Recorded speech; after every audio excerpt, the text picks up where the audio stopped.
I made a video titled something along the lines of Russian woman racist hate crime.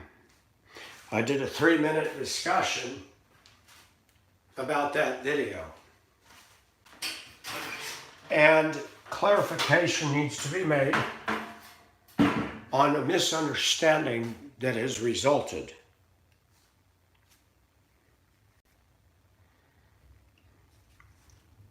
There are unfortunately people who on the internet have hatred. They try to cause trouble. This has happened before. They don't agree with my stream. And I am targeting a couple of, one was a internet stalker for 10 years, a Caucasian male, somewhere in the neighborhood of 30-something years old. He had harassed my former channel. He had made a lot of horrible comments.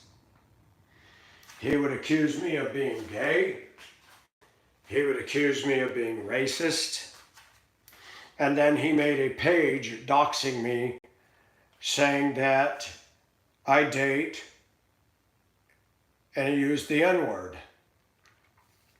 Because at that time, when I was in Colorado, I was dating an African-American female, and she and I got along great. And what I've noticed about these trolls is they will say things and play either side of the fence. There's, what is it, Old Navy man, another ID, and it could be associated with the guy I was just talking about. He changes IDs like socks. And he came out making threats, making comments, saying things that I did not say ever in my videos. And I posted something on a post about that. And I want to clarify some things. And this video is going to attempt to clear the air. Number one, I am biracial, meaning I have dated women from Asia, Nicaragua, America, African American. I have dated Thai, Filipino, Korean, and Hong Kong Chinese woman. I lived in Hong Kong.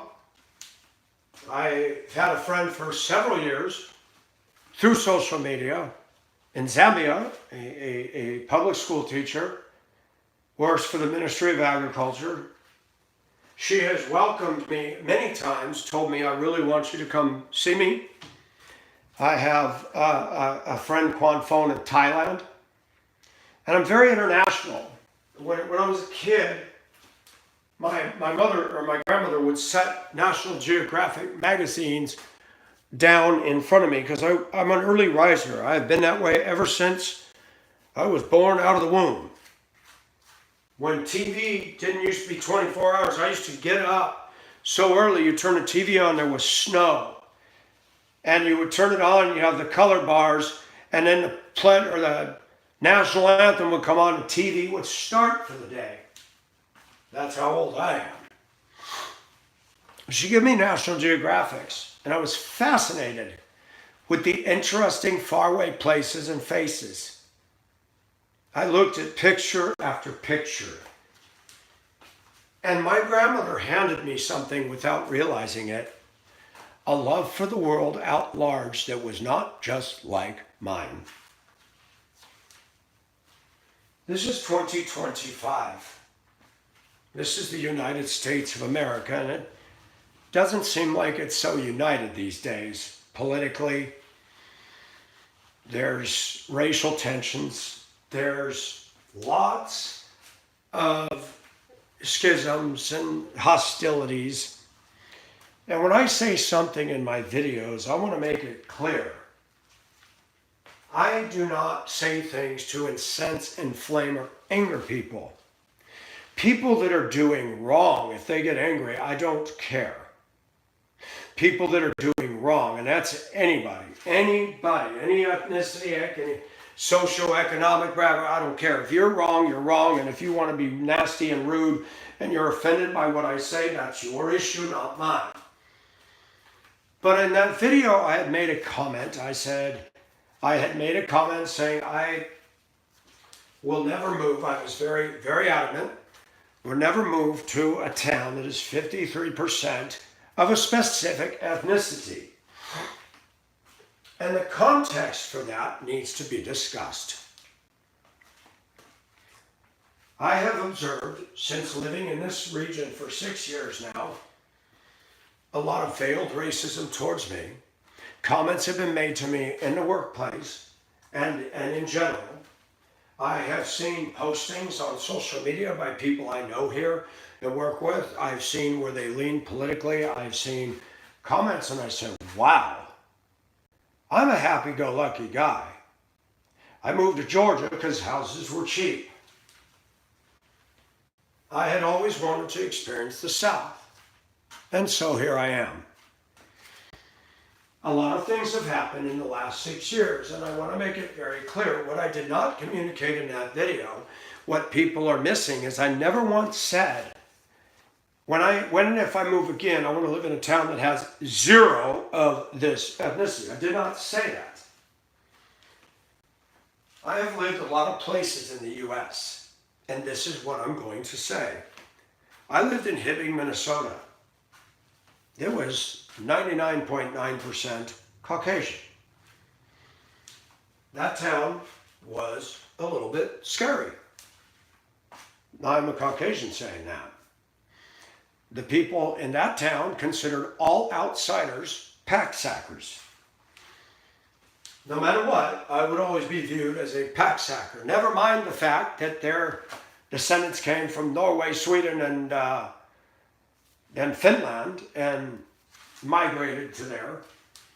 And I've been in towns where there's cultural viewpoints and beliefs that are not very, very open to outsiders. And it's not always a racial thing, it's just a group dynamic thing. And I have said over the years, the more healthy community is a diverse community. Not over-slanted this way, not over-slanted that way. And I truly believe that. I've lived in Hong Kong. I have spent time getting to know the Asian community. The Asian community is one of my favorites. I love the food. I love the scenery and the culture over there. I still want to go to Africa. I'm almost 60. Don't know if that's going to happen. Do not know. I would like to meet Mabel in Zambia. And not as a mail-order bride. That's not what it is. She's an honorable woman, and I would love to meet her and experience her culture and see her world. I have no fear of that. Seeing a woman get beat down by a group of people in Cincinnati is unnerving. And I had a gentleman call me today. He used to work where I work. I respect him. He is African American, he's a Christian, and he had informed me about the video because somebody is trying to harm me and cause a problem. And I know full well what's going on. He saw the video, he had some questions, and we talked about it. He said, I know you. You are one hard worker. You are an asset where you work. And I have always had high regard for you. And I said, and I've always had high regard for you. And let me stop right there. When I get passionate about something, as we all do, and mind you, I've seen people from my workplace, African American, post things on Facebook that I wouldn't even post on my social media. Then we're going to leave it right there. I have had discussions with people. I had, for 15 months, had a school teacher living in my home. She would hear some of my videos. She watched some of them. We have discussed racial issues, sensitivities, etc. I have spoken to her at length with where we believe on issues. Nobody that knows me personally has ever accused me in my life, black or white, of being racist. While she was living in my home, black females came over to visit both of us. They are welcome in here. One called me today. She goes, "You have a right to your opinion, and I've never viewed you as racist. You speak the truth, Michael." And I remember in 2020, and I'm just quoting news here, BLM had made a statement. BLM leaders had made a statement. We need our own place where white people are not allowed. I was like, what? Really? It is sad that there is tension between two cultures. It exists. For me to say it doesn't exist is just being ignorant. And I have my views about things. They have their views about things. In the last 6 years, I have felt some hostility. I have seen news where there's rioting and behavior and stuff that is disconcerting. And we talk about safe places, safe place at work, safe place in a school. Kids should have a safe place. Adults should have a safe place. When you hear rhetoric coming from a community that is damaging or hostile to my culture and ethnic, of course that's going to bother me. Dialogue is definitely needed. Sometimes it's very hard to have that. Some people just get so mad and so angry and so inflammatory you cannot have the discussion. When I put any video out there, I want people to think, if the woman was another ethnicity and an opposite ethnicity than what attacked the Russian woman was involved, how would people from that ethnic community react? What would they say? Would there be some passionate, heated responses? Absolutely. Absolutely. And there are people that just want to destroy me. They don't care. There's internet trolls. I got a conversation that was over 4 hours this morning from a lady in California that I never spoke to before. I have watched your channel and I have heard you and I have seen a lot of horrible stuff. She named some of the names of people in chat and race baiting, saying horrible things about Caucasians, saying horrible things about me, that I should never work around children, that I should, I have passed background checks. Never in my life have I had accusations made about wrong behavior, inappropriate anything with kids. I have references for all the years I worked with children and there's no complaints. I do not currently work with children. I still pass background checks, still pass drug tests. I don't drink, I don't smoke, I don't do drugs. I don't even do opioids. I don't even smoke weed. I never did. And sometimes with any group that is different, sometimes people can become myopic. They can focus on only their issues or the things that are of interest to them, and they can just have no understanding about what it's like to walk in somebody else's footsteps, to look through somebody else's eyes. And I try very hard to do that. I am very accepting of diversity. Where things become uncomfortable is when comments are made. You're white, you wouldn't understand. Well, that's white boy music. Oh, you buy that macaroni and cheese in a box. We don't do that, that's what white people do.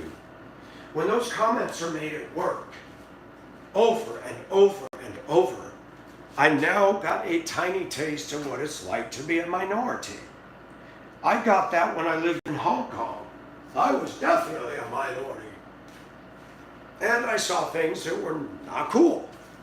I love Asian culture. Do I like everything I saw in the Asian culture? No. Do I agree with China and the CCP government? No. Did I love Hong Kong? Absolutely. Do I want to go back? No. I had my fun. I had my fill. I'm done. If I go anywhere again, I want to see a new place. I would like to bucket list and make it a reality going to Africa. Absolutely would. There is an African tribe, and I cannot remember the name. I believe it starts with an E. I've watched some YouTube videos. And it's very intriguing and fascinating. They're nomadic. They're very beautiful ladies. The men, they actually welcome outsiders to come and watch and view them and hang out, as long as they don't try to change them, harm them. I wish I had enough money, because you wouldn't have cell phone service out there, and I would go and spend 6 months or a year with them just living their life. That is my heart, people. And for people that want to accuse me of being racist, you are wrong. We got some hot potato issues in the United States that really make it difficult for me and for others in certain places to get through the day. There are people that view through their mind, other people very wrong-headed. Some people, children are taught very early to hate. Some children are taught racism by their parents. Both sides of the fence, all sides of the fence. And I would have no problem going to Africa, meeting these villagers and experiencing life with them for a season. I would have no fear of that. None. I have fear in our country because we have a lot of crime, we got a lot of violence, and the city I live in has a huge amount of violence. And it is not wrong for a person to speak and to form an opinion based on observations and experiences, provided that person is not being racist. And I do not view myself as racist. I love the Philippines. I don't know if I'd want to live and stay there permanently. I love Philippine culture. Are there things about Philippine culture I don't dig? Some. There's more things I like than don't like. There is nothing racist about saying that I don't want to be, I don't prefer to be, next time around into a dynamic where there's more of one than another. And you see certain things in leadership positions in the city and stuff, and you go, you know, it's okay to admit this, but some cultures, we don't think the same. Some cultures look at the world very different than I, and say my culture looks at the world, but let's throw in a caveat. Michael Nelson to most people, is considered different. Doesn't matter where I go. I have got a big old mullet. Sometimes I wear a girl's shirt. Sometimes I wear my shirt off my shoulder. And they're like, why are you doing that? You're a dude. Why are you wearing a crop top? I didn't consider it a crop top. It was an old sweatshirt. The arms were raggedy. I cut the arms off and made my own clothing. Sometimes I cut the bottom of the t-shirt off, put it around my upper chest, tie a knot in it. And why do you do that? Because I like it. Are you trans? No. Are you gay? No. Why do you do that? Guys don't do that. You're right. Guys don't do that, but Michael does. And sometimes I do things just because I like them. Because I want to try something new.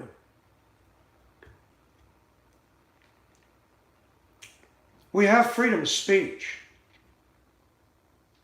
This channel is private in the context that it's my channel. And I believe I can say anything I want, though I do not believe that I should say everything. And what I mean by that, I would never get on here and support terrorist acts or violent acts against others. That's not okay. You do have freedom of speech, but I don't think you should use your freedom to that extent. If you are harboring those kinds of views, you need to get professional help.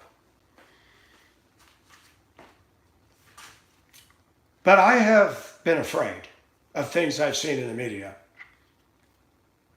I have been afraid. I have been concerned.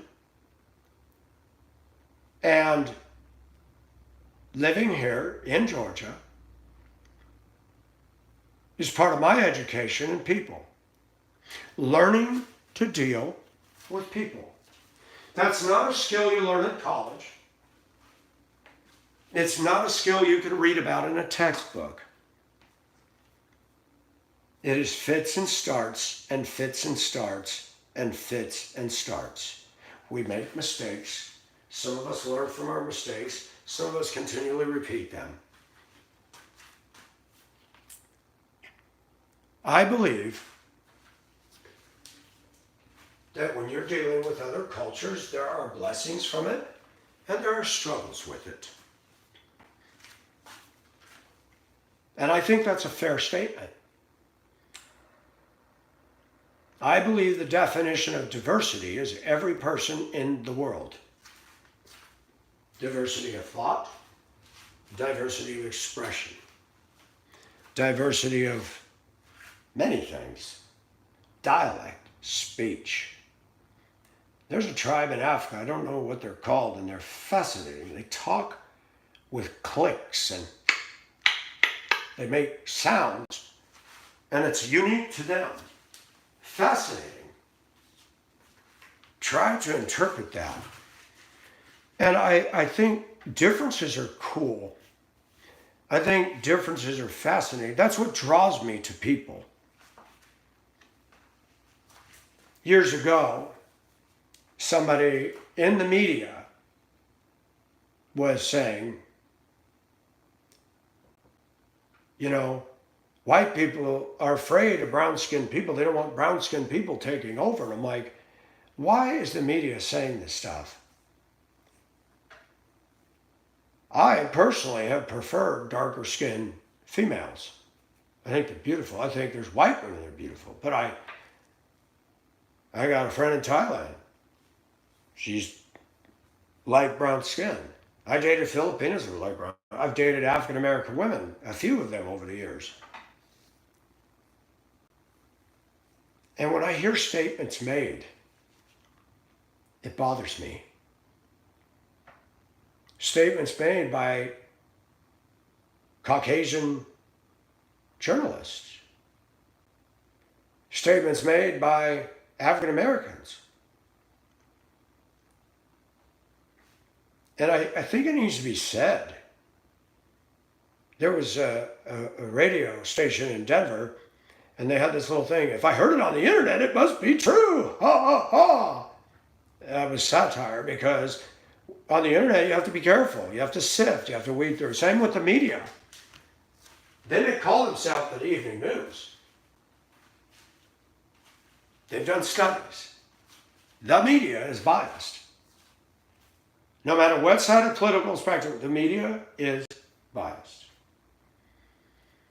You cannot form all of your beliefs to gospel based on the media. Media is a powerful tool. And from a spiritual standpoint, the Bible calls Satan the prince of the power of the air. God is sovereign, but the devil is real. And the devil can use non-Christian people to accomplish his purposes, just as God can use Christian people to accomplish his purposes. We Christians aren't perfect. We can sin. We can mess up. We can hurt people. We can say wrong things. But please do not take out of context what I'm saying. I want people to think. I don't want to live on an island only with people that think just like me. I've never felt that. I want to see what's around the next bend in the road. That's why I went to the Philippines. That's why I wanted to go to Africa. I want to see what it's like. I want to experience it. I wanted to experience Georgia, Arizona, California. And I did. And Minnesota, and Tampa, Florida, and Ohio, Colorado, and Washington State. And when I get my fill of something, sometimes I move on to the next thing.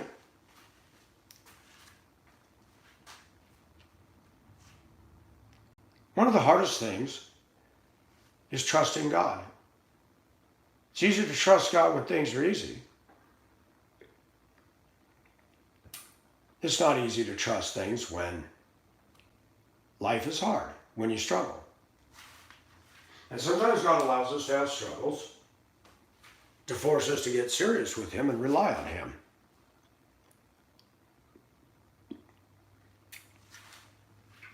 My video was not designed to be perceived as I'm racist. Maserati, others came into the chat.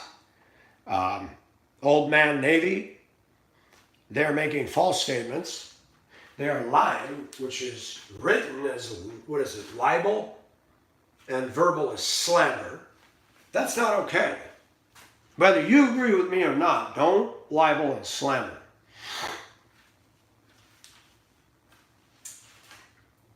He took something I said in the video and said, "It's something I want to do." And I said, "No, this is what I used to do many, many years ago." Getting online calling me a predator. Getting online calling me horrible things because you don't agree with my views.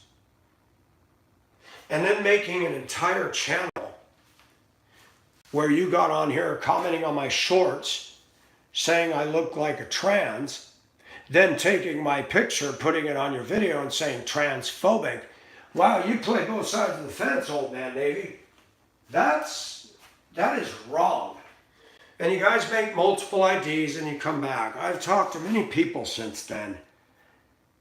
That's a great psychological study in and of itself. If I don't agree with the content on somebody's forum, I get out of there. I might leave a comment and say, this is not right, and I move on. But stalk them, troll them, chat them, hate, and then take pieces of my videos and AI it, showing my military truck with dirt clods falling on it. That's ridiculous. That's juvenile.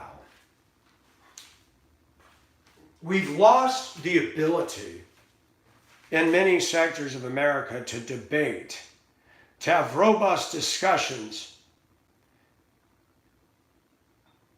What we often have is one side's going to dominate the other side, and if you don't believe the way I am, there's something wrong with you. All of us can be very opinionated. All of us can be we're individuals. Individuals, in the workplace world, we're all expected to follow the same set of rules. Doesn't matter what workplace I'm in. Some are worse than others. But you got some that don't believe the rules apply to them. Any place I've worked. And that is always going to be a problem.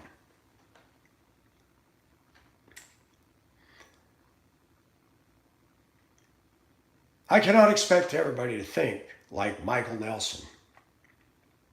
But when you get into accusations of racism, you need to understand where I've walked and moved, what I have seen and observed. My context for making the statement in that 3-minute video was seeing a beatdown of a woman. Number one rule of life is you do not, as a grown man, assault a woman. That's not okay. When I was growing up, just in Caucasian culture, if a guy came up and started harassing a girl in school, 10 guys would come up and they would rough him up and say, man, you better get away from her. People didn't put up with that stuff. When you hear a councilwoman make a statement in Ohio, they were begging for a beatdown. This is a great story. Does anybody think about how me as a white guy feels? Somebody in political power saying that was okay, that was justified. By the way, she never yelled the N-word. She reached to grab somebody she knew and pulled him out of there who was getting hit. And she got punched. She hit the cement so hard, it's a wonder she didn't die. Now she's got a bevy of attorneys and they're going to be going after who knows who. And Michael has every right to look at situations and say what I need to say about it. And I've heard people in my workplace recently, oh, we can't go in that town, they're all racist against us. I'm like, what? A woman at work one day said, in Gwinnett County, Georgia, there's a billboard that says, showed a black person better not be out after dark. I looked her in the eye and said, that's not even legally allowed. The ACLU, the NAACP, they would not go for that. Oh, yes, it is.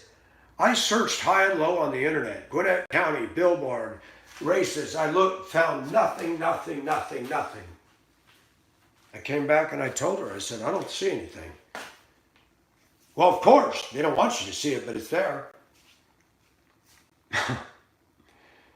I know for a fact you cannot post something on a billboard and that be sending. It would not be allowed in this United States. I haven't even driven by somebody's home and seen anything racist.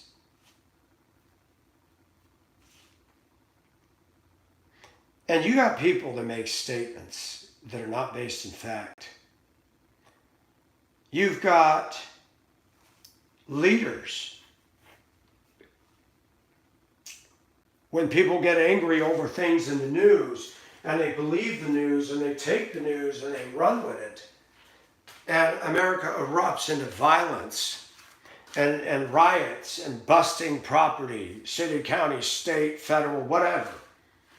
I don't support that by anybody, period.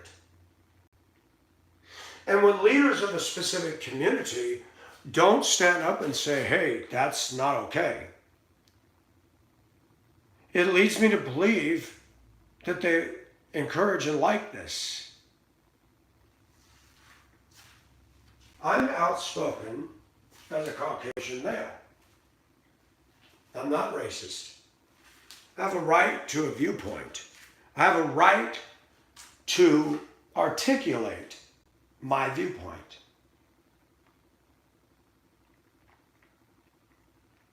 We are seeing people over the years censored on social media, if they don't agree with the stance the owners of the social media take. We have seen people censured for having a viewpoint on things based on real science,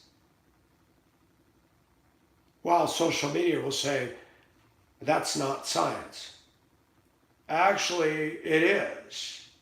Look at the credentials.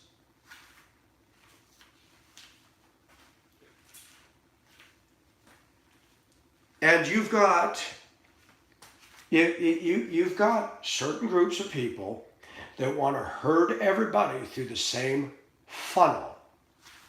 One of the things I've been encouraged about public education over the years, and they did not have this when I was a kid, it would have been good for me. A lot of kids are not going to do well in the formal classroom, general ed setting. But when you have secondary vocational classes, oh my gosh, kids thrive. Denver had what was called the CEC, the Career Education Center. I used to bus those students. I noticed that I had no problems with them. They loved going to school because they were doing what they wanted to do. And they could make money at it in the end. And if you look at what's going on in our world today, if people want to make sure about job security, don't worry about AI taking your job. AI will not take away people putting items on shelves, will not take away construction, electricians, HVAC, plumbers, landscapers. You got a lot of people that want to make big money as a content creator. I don't make any money on my YouTube channel, by the way. This is totally a non-profit channel. I discuss my views because I have the gift of gab, and I believe I'm intelligent, and I like to articulate, and I like to postulate, and pontificate, and opinionate, and factuate on what I view about things. And I try very carefully, most of the time, say this is my opinion versus this is fact.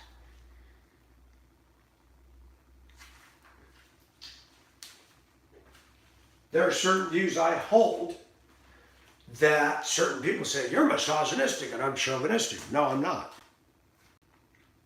No, I'm not. I stand up for women when it's needed. I will stand up for men when it's needed.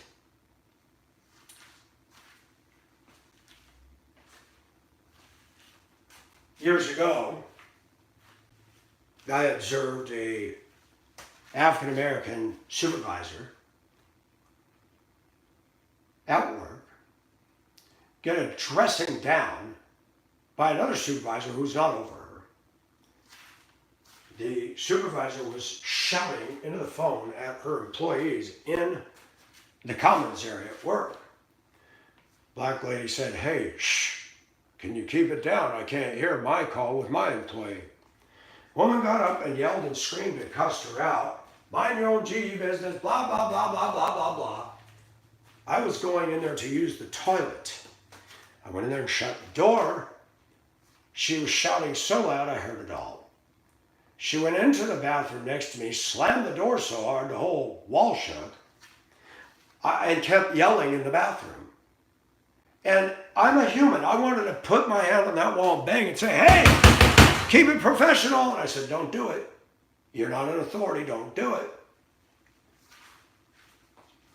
After my shift that morning, I approached the African-American lady. I said, if you need me to write a statement on what happened this morning, I am more than willing to do it. That was wrong. Oh, you saw that? I said, I saw and heard the whole thing. It wasn't right. To those that think I'm racist, pay very careful attention. I don't kiss up. If a boss is not going to be friendly and say hi, I don't say, hey, Mr. I don't. They speak to me, I speak to them. If they want to be ignoring, I let it ride. So I don't kiss up. I know my worth. I know my job skills. Unfortunately, I live in a world where I'm extremely small potatoes. I'm not important as big people are. And I'm not saying that as a woe is me. I'm a peon. I'm a blue collar worker.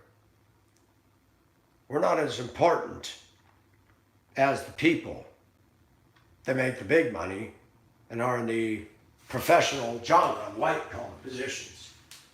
That's been my experiences in life. We're important, don't get me wrong, we're important, but many of people in the upper echelon tend to make us feel like we're less than.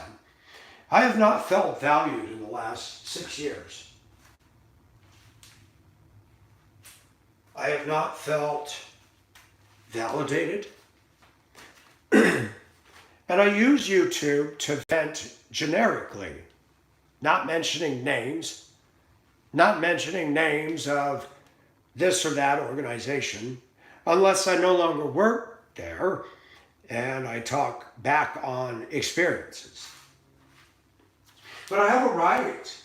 Somebody said, this guy talks about other people he works with. Yes, nobody knows who they are. I talk about this is what happened in this scenario. There is no wrong in that. We've got trolls. And even though the video stopped working for these lies, now the trolls are coming back. Their intent is not to have debate, dialogue, and say, Michael, have you considered this? It is simply to tear down, to destroy, to cause trouble for me, and that's not okay. Taking a video, passing it around social media and saying, look at what Mike said. Why don't you come up and say, Mike, what is this? Glad you asked. Pull up a seat. Let's talk about it. Let's play it and let's unpack it word for word.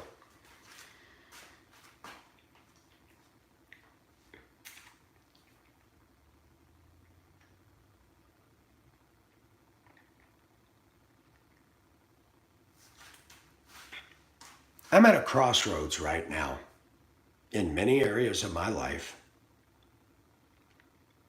Got home yesterday, I called my pastor. I called my friend in New England. I called my friends, the married couple I'm friends with in Ohio. I reached out to several people, talked to them about my day and said, I need your prayers. This is what happened today. I got news on the truck. They've been dragging on this for a month. Now they say there's a tie rod that's bad. They say it's leaking oil. It's 3 gallons of oil, not 6. And I'm like, you know what? How about if I just sign the title over to you guys and you guys fix it and sell it to recoup your costs? I don't even want to deal with this. I didn't check it. I took it in good faith. It ran good. It was awesome. And I haven't abused it. I just drive it to the store in short little distances here and there. And I'm like, wow. I bought something in good faith and find out it's got some issues. Nobody likes to hear that news. And there are people that hear me on the internet and they just would love to see me go down in flames. Can I tell you something? I struggle with something because when I see people making big money in the media and they're saying things about my race that are wrong, I'm privileged, that a cop would treat me different than somebody else, that I'm going to be treated at work different. That is not true. I was bullied in school. I grew up in a white, LA, I was with everybody. Then we moved to Mammoth, which was all white. I was bullied. I was beat up for no reason. I tell this story often. It was in 5th grade. Mr. Rennick, teacher. I came onto the playground. There was a kid named Billy. His dad was a teacher, and he was kind of a spoiled brat. All the girls liked him. He was Mr. Popular. I didn't hang out with him. All I did was walk, and he said, look, there's Nelsie. They called me Nelsie. They hated me. He chased me. I ran. He knocked me down, got me on the ground, was starting to scrap on me, and the teacher, a ring of kids formed, and the teacher stood there, didn't stop it, and just watched. And I grabbed a little pebble and tossed it towards his boot. It hit the tip of his boot. Didn't hurt him. In one fell swoop, he grabbed me. I'll teach you to throw a rock at me, Nelson. I said, I'm trying to get your attention. I walked out here. I didn't do or say anything, and this guy's trying to beat me up. Dragged me in there, embarrassing me. You know, folks, every one of us remembers scars and boo-boos and bad moments. So important when you're an educator, when you're a bus driver, that you don't scar a kid. I admit, to this day, I still have unpleasant thoughts about Mr. Rennick. He finally got fired years. They had a hard time getting rid of him. He had tenure. And I'd done a video, but I removed it. I pulled all the lives off there. I thought, my gosh, people are getting offended at any little thing. Let's just pull them all off. This video I'm saying today, if this offends people, then, man, they got psychological issues. Because I am being as honest and transparent and cautious as I can.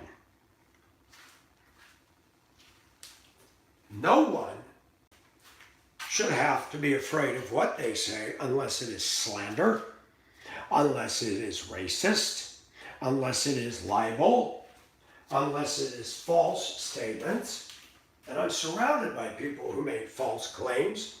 I've seen things in working that are not fair. I've seen favoritism. I've seen discrimination. I've seen certain people get into positions that had no experience because somebody liked them. I've seen certain people get in because they were a certain ethnicity. I saw that in Denver. I've seen that here. I remember in Spokane, I could never get a job on the garbage truck department because it was white good old boys. They all knew each other, and you had to be friends with somebody to get in. When I was in Duluth, people said, you should apply for the city bus. And people said, they're not going to hire you. Even with all the experience. I said, why? They said, they have flat out made statements in our meetings that we need to follow affirmative action. And comments were made, no more white people. Wow. Duluth was predominantly Caucasian. Some Asian, some black. I don't know what the percentage of Native Americans is. And I'm like, wow. My opinion is you need to hire people based on their work ethic and their ability to perform the job. Doesn't matter what race they are to me. And speaking of African American, I am not one of those that believes I should get the job because of my skin color. There are jobs I'm not qualified for. I don't have a college degree. But nobody should be preferred.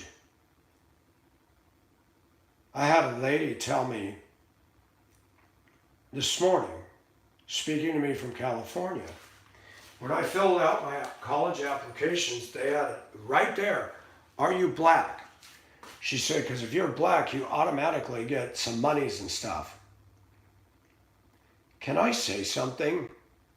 I think applications need to stop asking what ethnicity any of us are. Does it matter? No. I am a person applying for this job. Look at my stuff.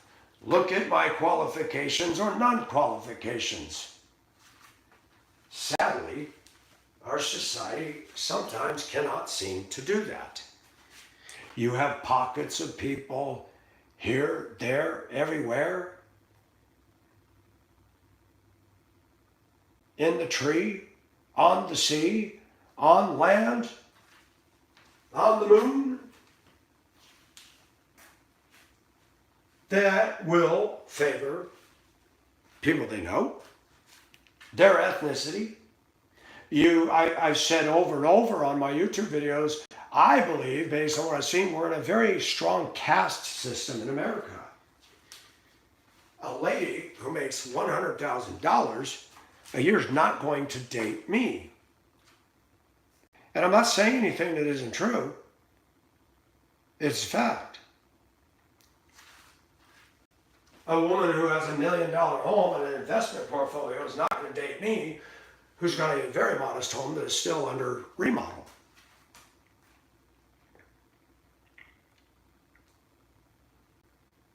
There are invisible barriers. People that are attorneys in white collar are not going to hang out with me. They just won't. There are stereotypes that we can make that are not harmful or hurtful. They're just observations. There are comments made by a lot of people in this country. Depending on which side of the fence you're on, some go totally unchecked, while others get checked by the side that isn't checking their own. And I speak out about that.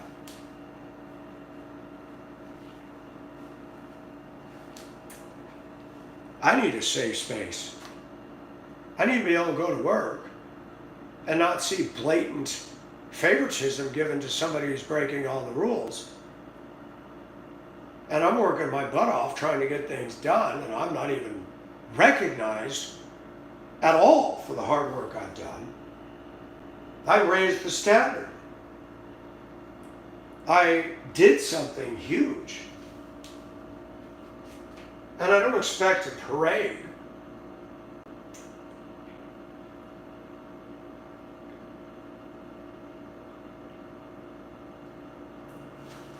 A lot of things weighing in right now. But to the YouTube people that listen in, and your intent is just to be destructive, nasty, hateful, spam me, troll me, make videos making fun of me. You know, I'm just a small guy. I will never be viral, man. And you guys taking your time to do this says less about me and more about how deficit you are. You don't have to agree. And I always talk about motives. When we talk to somebody about a flaw, is our motive to help them, to better them?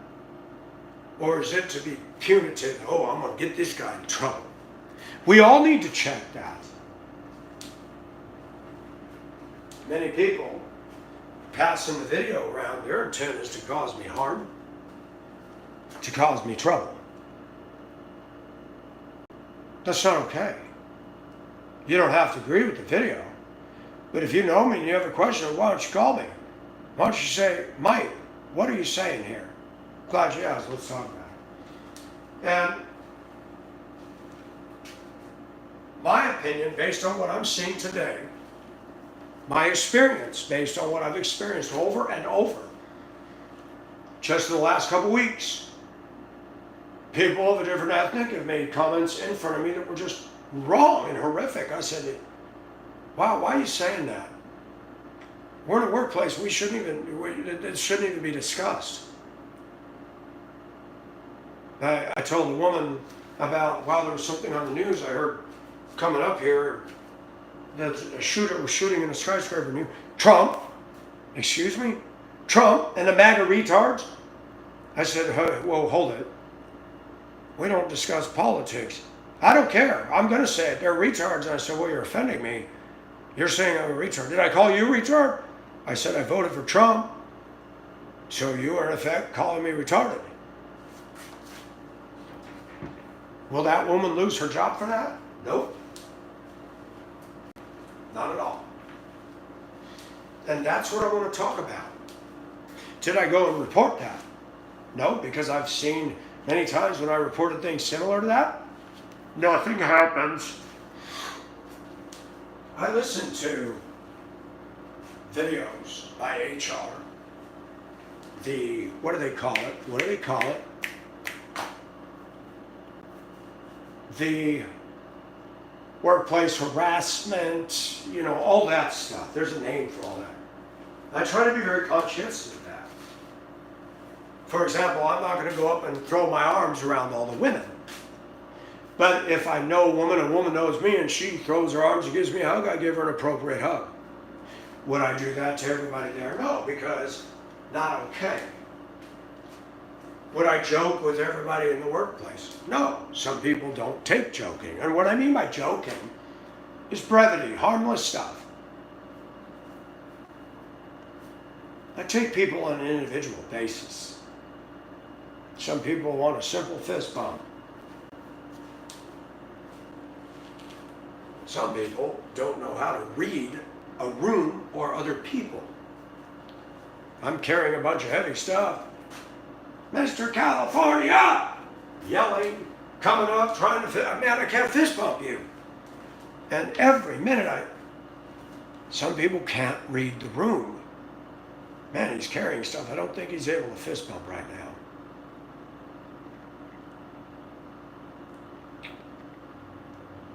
And sometimes I have to show grace. Sometimes I just have to bite my tongue and say, you know what? You're not going to fight every battle. For 6 years, there's been a lot of tension building. I don't have anybody there to go to with it.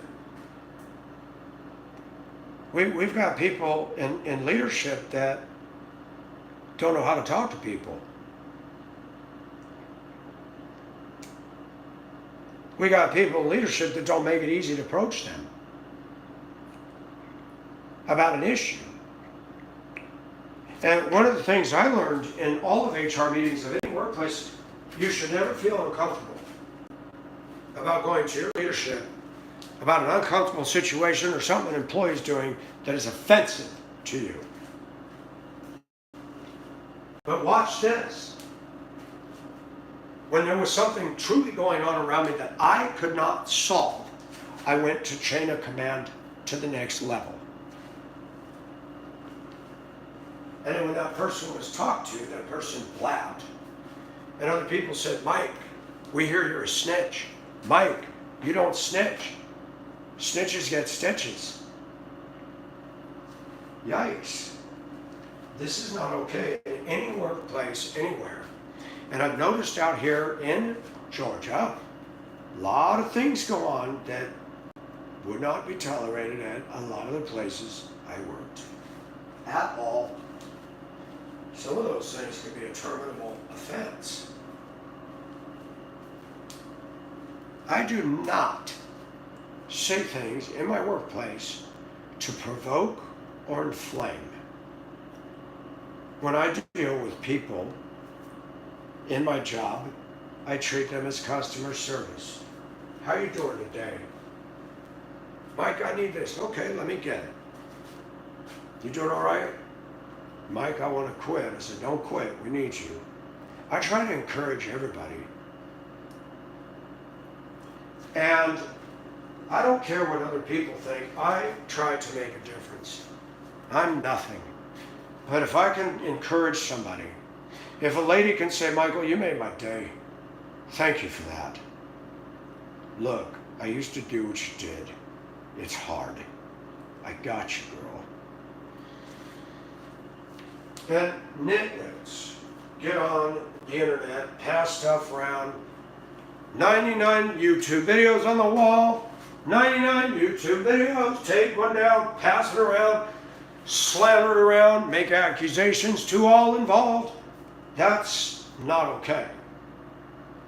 I cannot communicate in a 3-minute context when I'm passionate about seeing a woman get tore up. I don't even know that woman, but it bothers me. Michael's not a violent man. Michael does not believe in assaulting people. Michael does not have a lifestyle of that. I don't watch violent movies. I don't like seeing blood coming out of somebody's face. I don't like seeing people get slashed. I mean, I used to watch the old black and white movies, you know, Lone Ranger and the Rifleman, because it was acting. You heard the gunshot, and the guy fell off a horse. And you see a little ketchup packet on their arm. But these movies today are graphic. And it just stirs me that people like that. And then we see a direct link between video games and bullying. Yeah, I'm going to speak out against that. I don't play violent video games. I don't play Grand Theft San Andreas, Grand Theft Auto. I don't play Mortal Kombat. I don't even play video games. I'm doing a jigsaw puzzle on my dining room table. It's coming. Sometimes I get frustrated. I'm like, man, all these pieces look alike. I can't even get one piece and I've been sitting here 20 minutes. But it is therapy. Forces you to your brain. I was hyper as a kid. And I would sit down and do a 2,500 piece jigsaw puzzle, much to my mother's shock. Fred, look at this. Michael's doing these big puzzles. I would have never thought. See? I've had people say to my face, here, in this region, yep, spoken just like a white boy. Excuse me? Yep, that's the view you're going to hold. I said, why are you bringing race into this? These are my values. This has nothing to do with race, and now you're throwing the race. Now, you whites are all predictable. Can I say something to the region here? You need to be aware of something called cultural sensitivity from your perspective. You don't have to agree and like everything about us, but you need to be aware of the fact that not everybody thinks just like you, and they do not have to. But we're in the workplace. Can we be civil? Can we stop having undercurrents? Can we stop knocking? Can we get along? Can we have an enjoyable time? Can we try in the midst of our differences to say, you know, Mike, I don't agree with you, but you're pretty cool. You are too, even though you're wrong all the time, and we can joke about that. Not everybody. Not everybody.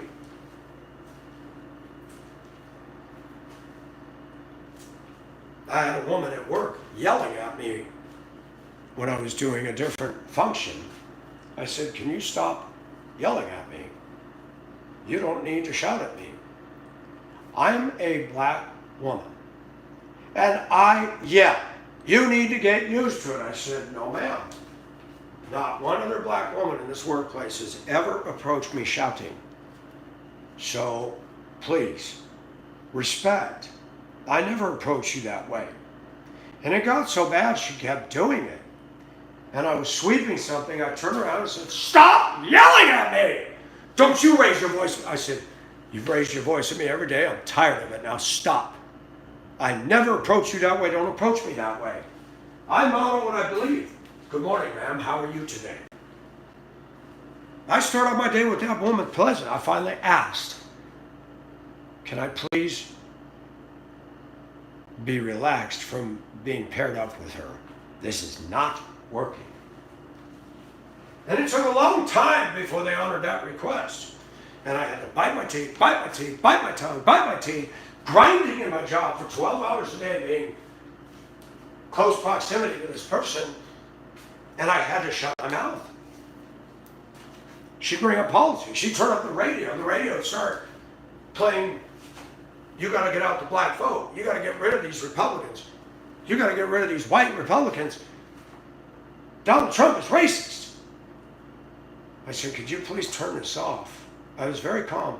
This is very offensive to me. She did once. Then it's back on again, blasting loud. Can people be aware that, from my perspective, I've been schooled in sensitivity awareness most of my life? Can people be aware I grew up in California and I grew up in LA? I've been exposed to all the races. Can people be aware I lived in Hong Kong, been to the Philippines, been to Japan, Macau? Can people be aware that not all white people are the same? that not all white people are racist, that not all white people do not understand? Can people be aware that the radio station you're listening to, the radio station I listen to that talks about conservative politics, when I'm driving the bus, I don't play that if I have a monitor and students on board, because I know that they will probably not agree with that. So why do that? If I, as a Caucasian male, can say the radio's off when the kids are off the bus, because my job is to drive them, not listen to my station. The kids have asked me to turn on the radio, so I'll turn it on to a station. When I hear cussing and I hear music with the N-word, I say, guys, I gotta turn this off. No, man, yeah, I can't listen to that. This is a neutral zone, everybody. This is a neutral zone. It's an extension of the classroom. And I no longer drive the bus. The workplace is supposed to be a neutral zone. Nobody's to be badgered for their political views. No comment should be made, you're white. That's a white thing. That should never be made. If I was to say, oh, that's a black thing, I'm not into that, that would be considered immediately offensive. What's good for the goose is good for the gander. So when I say things, right now I'm feeling very, very much a lot of hostility. I'm seeing stuff in the news. I'm hearing statements made by this community of people. I'm seeing things in my workplace, and it's all like Hurricane Helene. It's just swirling around me, and I'm starting to go, you know, I feel like I'm very alone here. I don't have close friends here. I have a couple of friends. One from work called me to check on me. I told her what was going on. She said, you have a right to your views, and I have never seen you as a racist, and if I thought you were, I wouldn't talk to you. You're a good guy, Mike. I felt that I needed to do this video to explain things.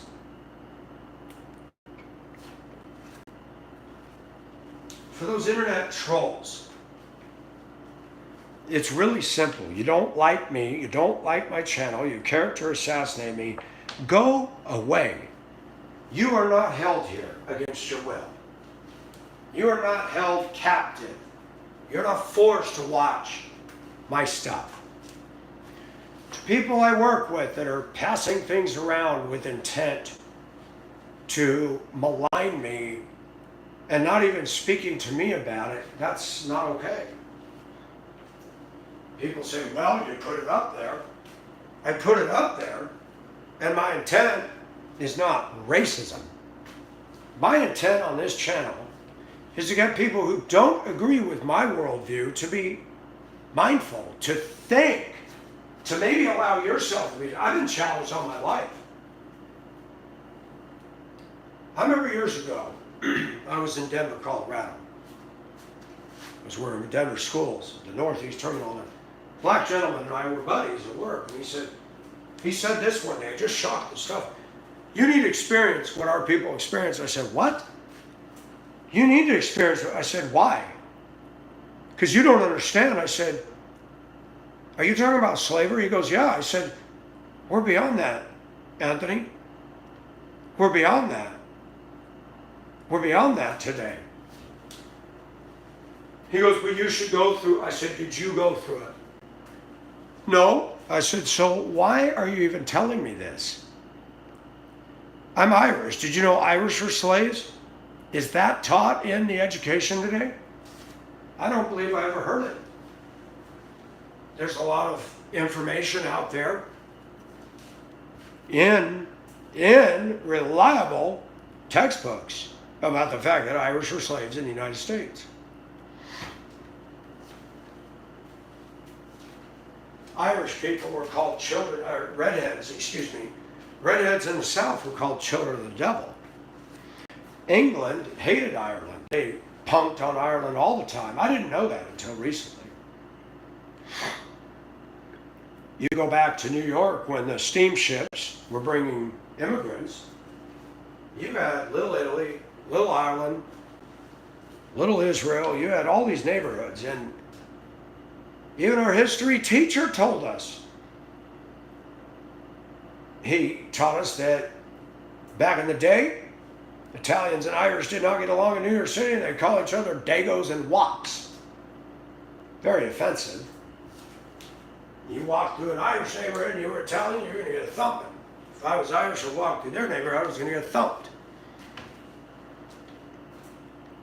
That's crazy. I remember when I was a kid, and I never understood it. Very little, they would tell Polish jokes. I'm like, what did the Polish people do? I'd like to go to Poland. They suffered at the hands of Adolf Hitler. There's a great movie called The Zookeeper's Wife that I watched. I would like to see Poland.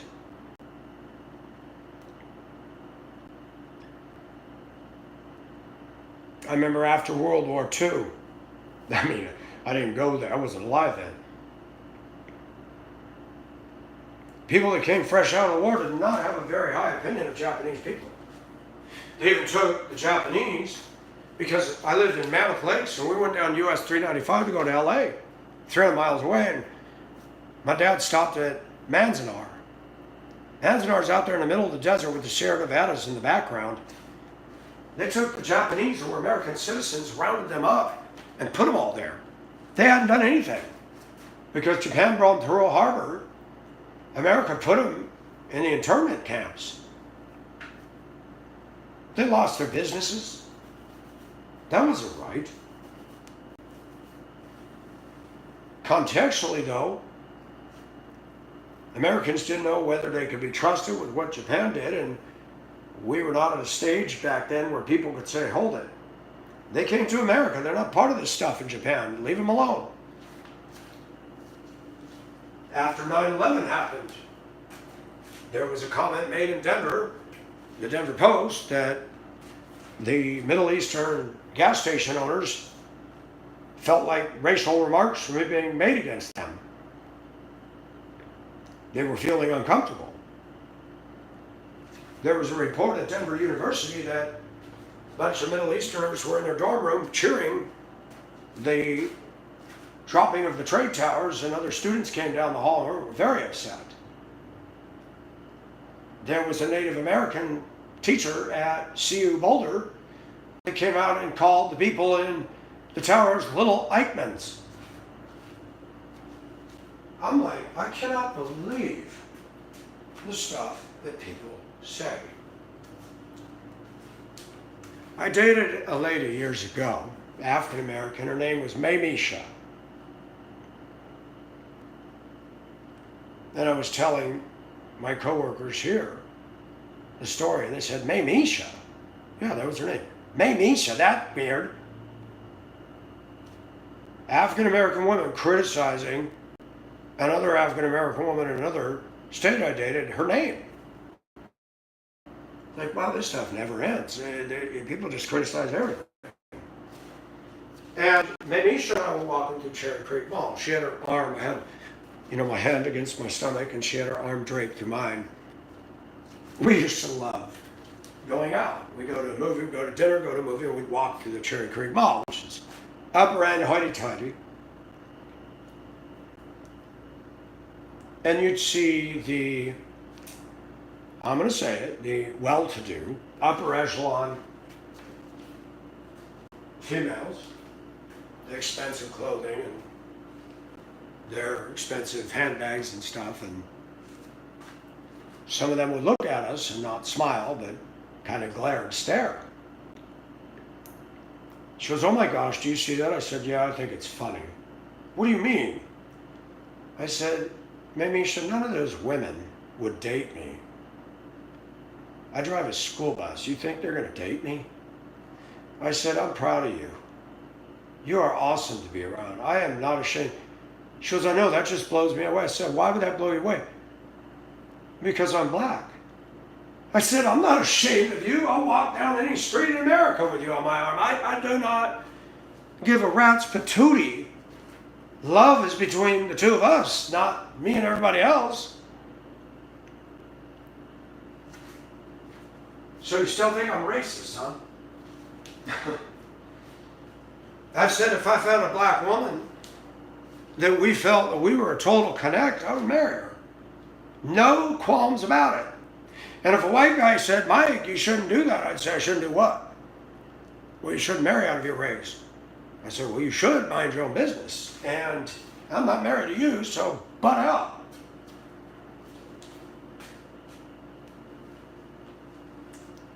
Mamisha is a nice lady. She told me this. We worked for the same employer, but we were two different locations.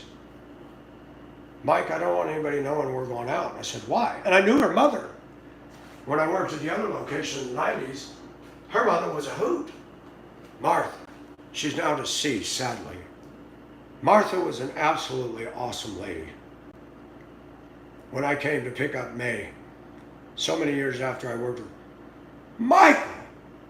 She telling me about you. I'm like, I know that's Michael. She threw her arms around me. She had the orange brick house.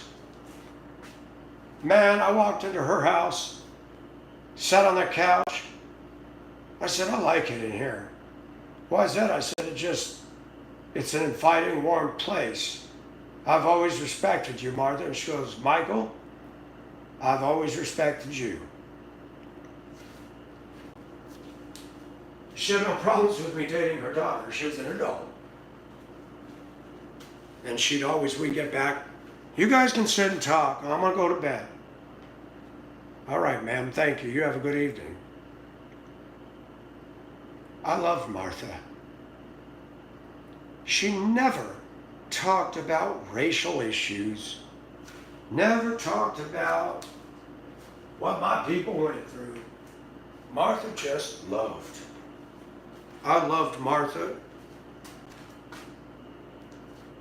May told me she didn't want people at the workplace to know she was dating me. I said, why? And this is what she told me.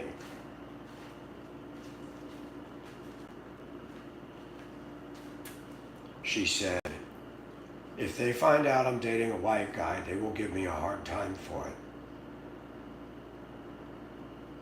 I said, do you remember when we walked through Cherry Creek Mall and people were staring and glaring? She goes, yeah. I said, do you remember you made a comment, oh my gosh, and I said, I don't care what they think.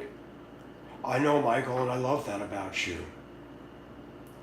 I said, you're a bit younger than me, and that's okay, but you got to work through that, and I can't make you do that. I'm not ashamed of you, May. I'm not ashamed of you either, but I don't want people at work to harass me. I said, well, that is something you can take straight to HR if they do, and they should deal with that.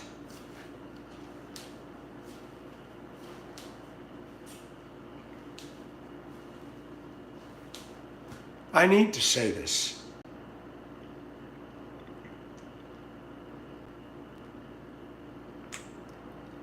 I thought May was cute. I liked her. The first night we went out, took her to a nice restaurant. Then we went to Washington Park, parked in front of the pond and just stared out of the water and just talked. And all of a sudden she started going on about, people don't understand what my people went through. I said, what? Blacks are misunderstood. And she just started off on this thing. And she really got upset, not at me. I put my hand on her wrist gently and I said, May, you know, I took you out. I'm Caucasian and I totally adore you. Focus on this. Focus on the nice time we're having. And no, I didn't go and get some. I know, Mike, you're different. That's why I like you. I got a lot of stories to tell. I got a lot of stories to tell. And they're true. No embellishment. Sadly, she was too concerned about what others thought. Last time I saw her mother told me a very sad story. Yeah, she got involved with a much older man. He got her pregnant, they got married. Very sad. Very sad. But Martha continued to love me. I'd come down with the busload of kids from the Mountain Outdoor Education Program. Michael, you better come over here and give me a hug. Oh my gosh, Martha, I didn't even see you. You better get your butt out of that bus and give me a hug, Michael. Martha was a gem. I got a reference from a black lady who was a principal of a school. Had some tough students in the 90s. I still have it, copies of it. She came onto my bus one day when I was dealing with the kids. They were acting up, and she came up, watched what I was doing. Mr. Nelson, come here for a minute. I came to the front of the bus. She goes, you are the first man I have seen that really knows how to handle kids. I said, well, thank you. I'm not perfect, but I try. The end of the school year came. She goes, Mr. Nelson, if you ever need a reference, I will personally write you one. Can I tell you something, viewers? From a black woman principal, I am proud of that. I should frame it. I have the original in an envelope. I'm proud of that. Because that tells me I'm going across racial lines and building bridges, and that is what is important to me. But there's some struggles down here. And I'm allowed to talk about them. I'm allowed to have my views. And if I, for whatever reason, am censured or in trouble, then trust God I have to. That's all that I can do. Okay? If people are going to hate, if people are going to malign, if people are going to, they're intent to get me in trouble, there's nothing I can do about that. But God does not sit on his throne and say, uh-oh. God knows the beginning from the end.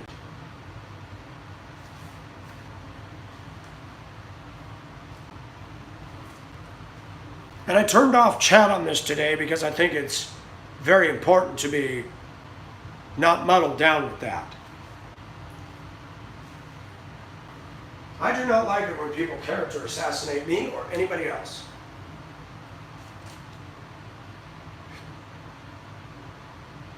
Somebody tried to character assassinate an African American female that I worked with.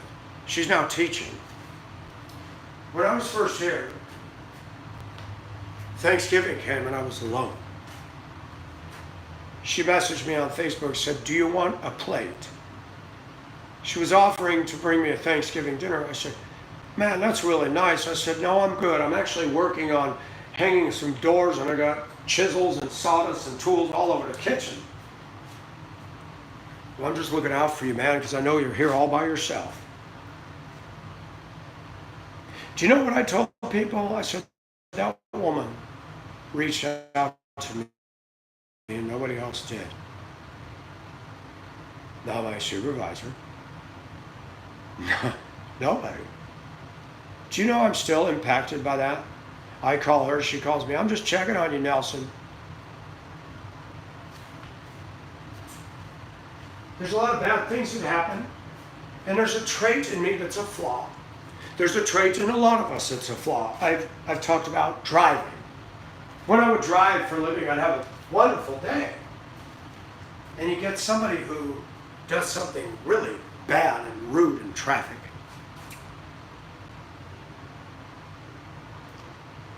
Pulls out right in front of you.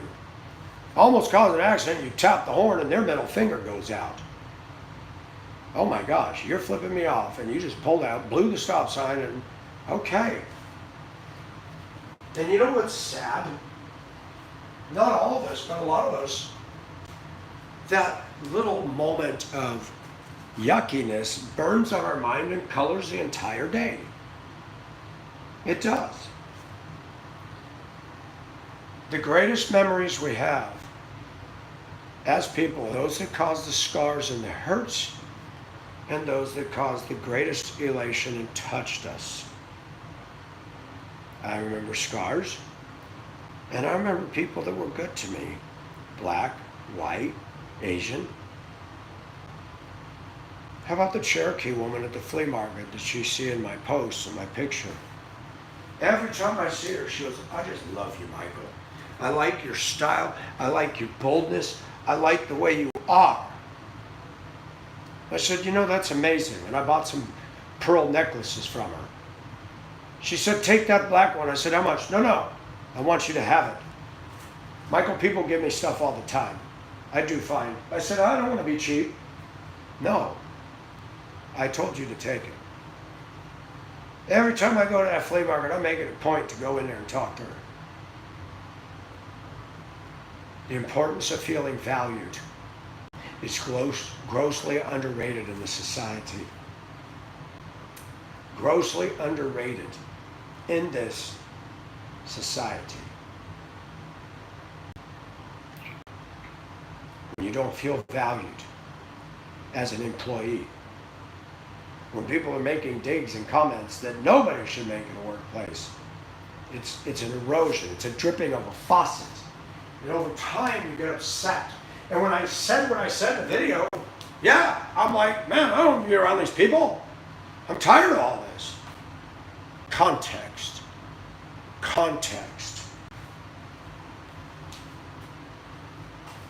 An African American called me today and said, I just want to make sure that I hear you right, because I know you. I just want to make sure you're not letting anger consume you. I said, I don't think I do. I just want somewhere to go with some of these issues and get resolution, that's all. I want to be the change I want to see in the world. Is it allowed for a Caucasian male to say that? Absolutely. I do want to be the change I want to see in the world. Whew, is that hard? Here, hard.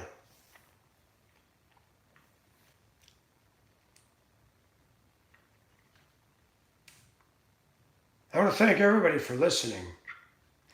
Could you all take the time to pass this video around on your Facebook? Can you do that? Can you pass this all over social media? Can you do that? This is something people need to hear. It's totally positive. Nothing inflammatory about it. Nothing. We talk about political correctness. We talk about wokeness, conservative, liberal, Democrat, extremist, terrorist. We talk about all these things. And I'm well aware we live in a day and age where people can get offended at anything. I don't like the way that guy looks. Well, that is not something I'm going to be able to help. I don't like that woman's purse. Did you see those ugly shoes she's wearing? I said, no, I actually wasn't paying attention. Did you hear what happened in the news today? 220,000 people were wiped out in 2004 in a tsunami. No, I didn't hear that. I said, yeah, I'm just giving you that as a contrast to your shoe issue. Be glad you weren't one of the 220,000 that lost their entire life, village, everything out to sea.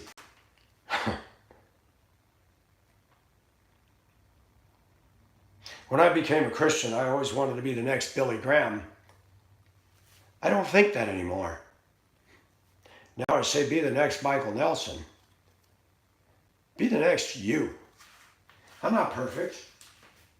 Admit you're wrong. Admit your mistakes. When you said something unkind, go up to somebody and say, I wasn't kind to you today, I'm sorry. You have the right to your views. Anybody has a question about my views, ask. I don't like racism, it's ugly. But I'm currently experiencing it to some degree towards me by comments, by statements, It's been going on for a while.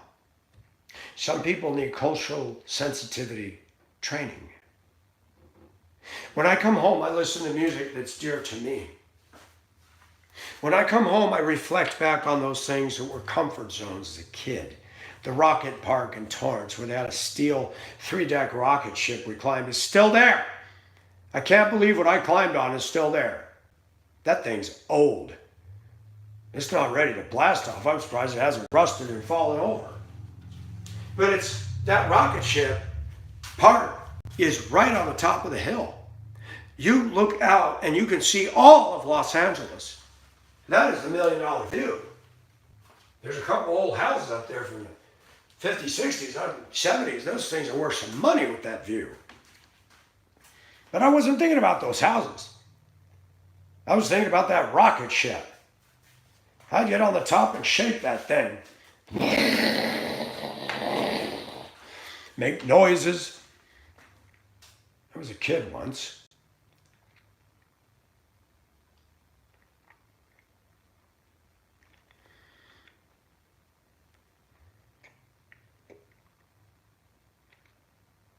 I asked people yesterday to pray for me.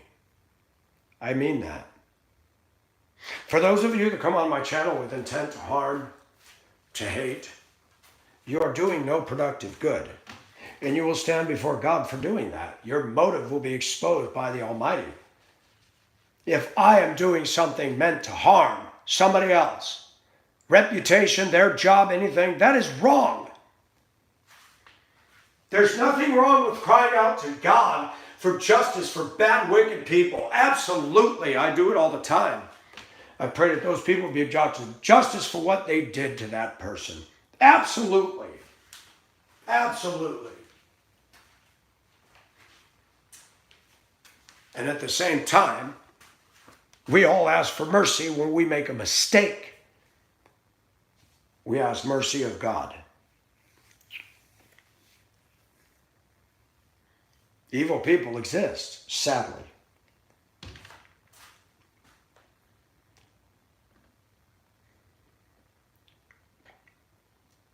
I miss Martha.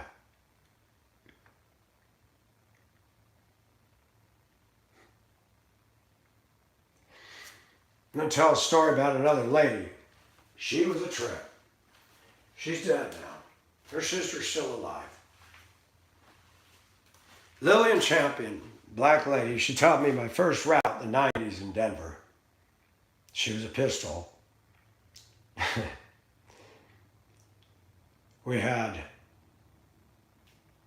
She taught me my first route. She said, I'm going to let you drive. The only way you're going to learn is if you feel your way through it. I said, that's exactly what I want. We got done. She said, pull over by that school. She sat there in that bus and smoked her cigarette. Weren't supposed to do that, but Lillian, she was a character. But I loved Lillian. When my son was born in 99,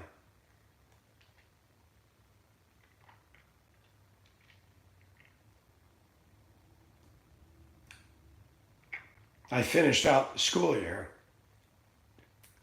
Michael, I'm going to make an Afghan for your boy.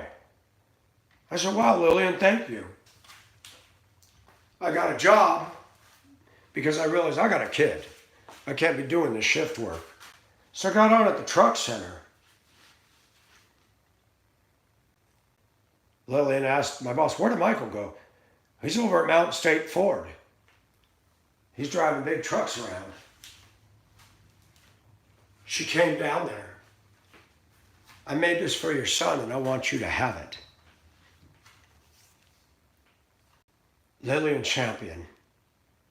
She knew every street in the city of Denver. I could go up there and say, how to get, Michael, that's really easy. You're going to go down this street. You're going to go down Hamden. You're going to take a ride on Tamarack. You're going to take a ride on Yosemite. You're going to go to blah, blah, blah, blah, blah. I said, Lillian, is there a street you don't know? Not unless they just paved it. She had retired and she came back as a sub. She was a wealth of information. She was one of the Denver School great bus drivers, knew every route.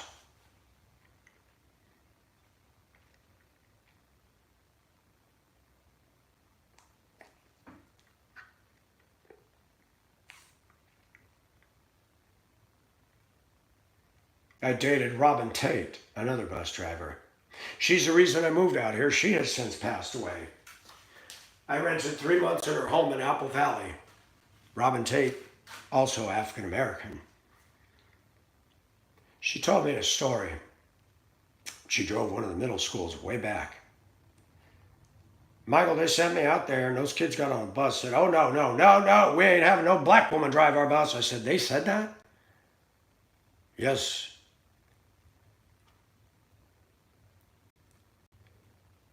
When they did the forced busing, people came to the school bus lot and set buses on fire. It was explosive, ugly times. That was before I was ever there. And I felt bad that Robin had experienced that. But Robin and I dated.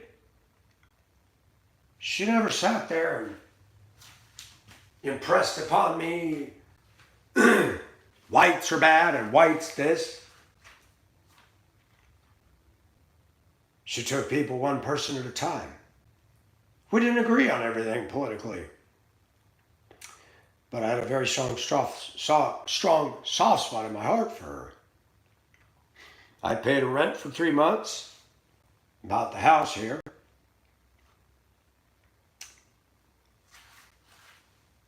She had brain surgery. She had an aneurysm. She left work. This was before I met her. She was out for a while. She came back, recovered, driving. Huge story.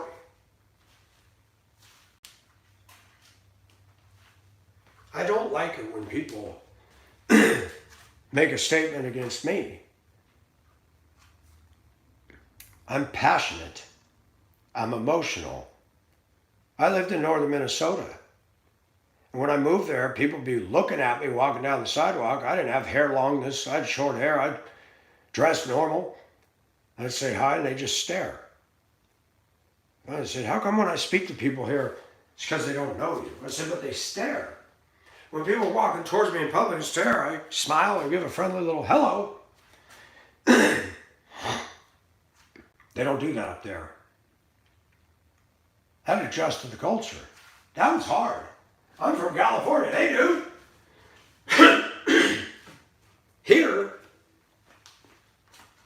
Here, well, it's a mixed bag. Some people are nice, some people are not. The older I get, I just try to feel the mood of the place and go with it. People don't want to talk, don't speak.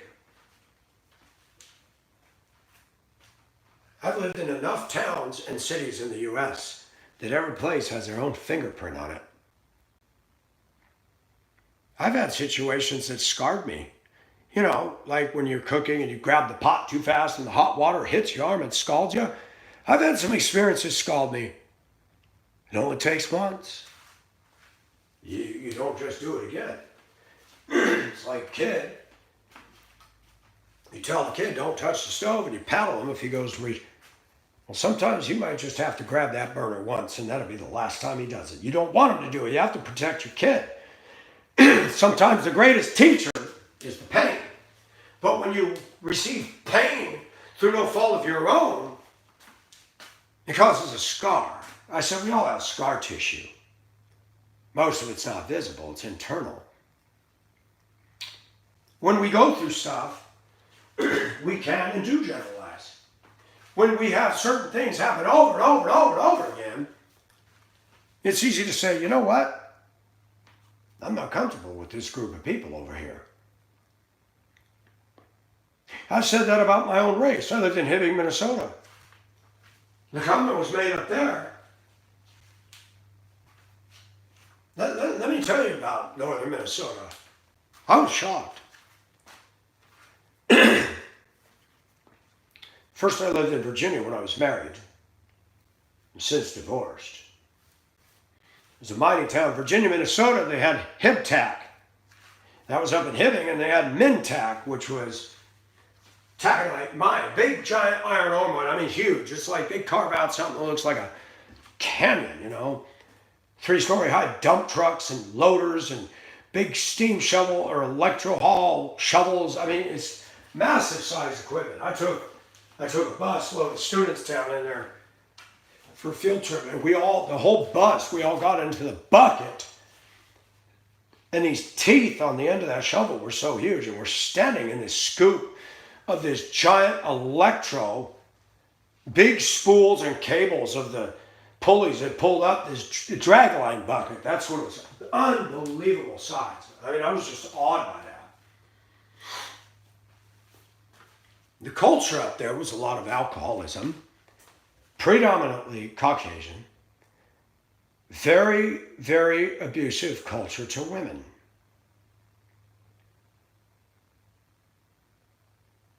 Not a friendly place to go. They had a view of outsiders that was not favorable. They called you pack sackers. They called you pack sackers. They'd sit in the local diners and the cafes. We went down to one downtown Virginia, and these older gentlemen were sitting in there, and all these pack sackers moving into this town. I looked at my wife. I said, "Did you hear that? Are they talking about us?" We don't know, but it makes you uncomfortable.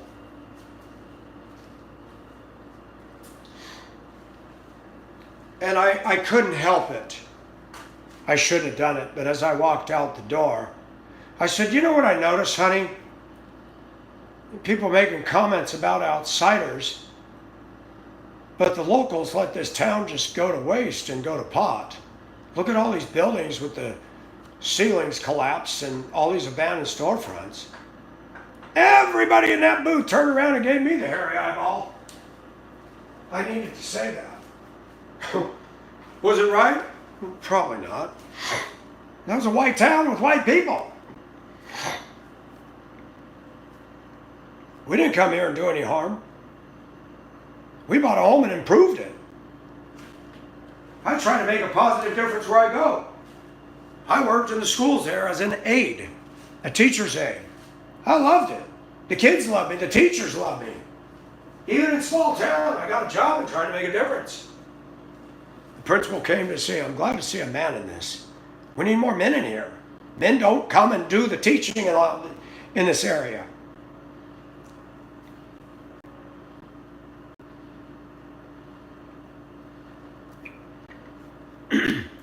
I'd have to watch the playground, and I started the train. I said, "Come on, guys, let's do the train."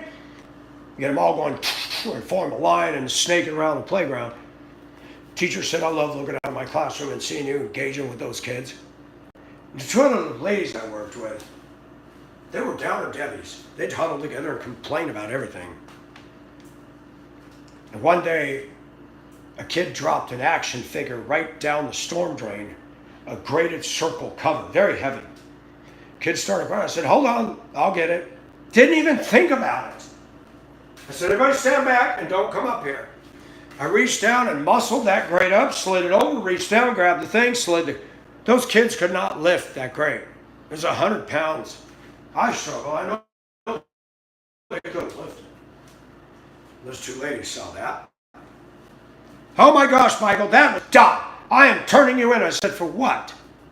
"You just taught those kids how to..." I said, "I didn't teach them anything. I picked up the action figure. The kid was crying and I gave it to him. Go ahead. Let Mr. Principal know." After recess ended, I walked in and I said, "Yeah, I want to talk to you. I know it's already been communicated to you. Here's what I did." And he was a stern man, but he said very seriously, he said, "Mr. Nelson, next time that happens, tell the kid you'll let the custodian know and let the custodian do it." I said, "Yes, sir." He said, "By the way, you did nothing wrong. I know what's going on here. The teachers have come back to me and given me nothing but positive feedback. I love seeing you engaging appropriately with these children. They really need that. You're running them." The teacher said, "He's running those kids. He's getting their energy out, which is great, because when they come back to class, they're more willing to pay attention." And I said, "Thank you." He said, "No, thank you." He said, "Ignore the miserable people, okay? Everybody's pulling for you, Michael. Next time, just call me, have the custodian do it. That way you're not the center of controversy." You know, I appreciated the way he handled that. He didn't scold me. He didn't write me up. But see, My point is, we can do something innocent. Somebody else views it. That's terrible. People can hear my video. They don't know me. They see that. Oh my gosh, this guy's angry. He hates all the black people. No, I don't. I just spent time just spotlighting a few of the many I know that are engraved on my heart. No, that's not true.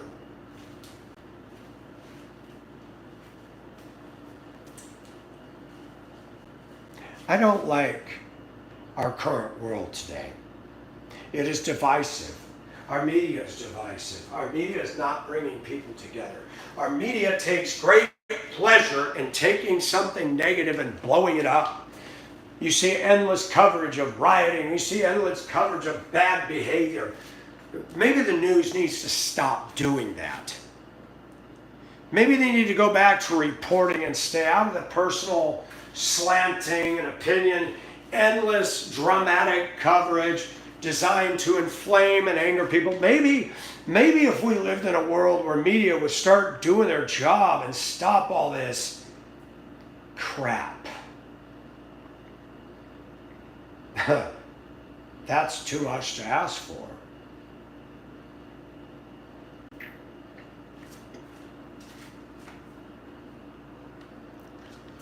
I cannot stop being me. If being me is an offense, then I'm guilty. If me having a heart and talking about things I'm passionate about and speaking my mind is an atrocity, then I've committed an atrocity. But these YouTubers that get on here again and again, they get hidden from commenting because they're so rude and make bad and false statements. Yeah, they don't belong in there. People that contribute to chat intelligently and say, Mike, I disagree with you on this. Okay, why? When an ex-coworker called me and say, I know you and I wanted context, I respect him more. He gave me some counsel. He gave me his 2 cents. He gave me his advice and his points taken. Does that mean I change who Michael is? No. He said, I'm going to pray for you. I'm going to pray God's blessing upon you. And I'm going to pray that God will help you through this situation. I said, you know what, brother?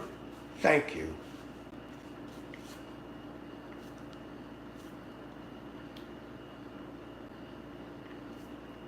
Thank you for listening, viewers.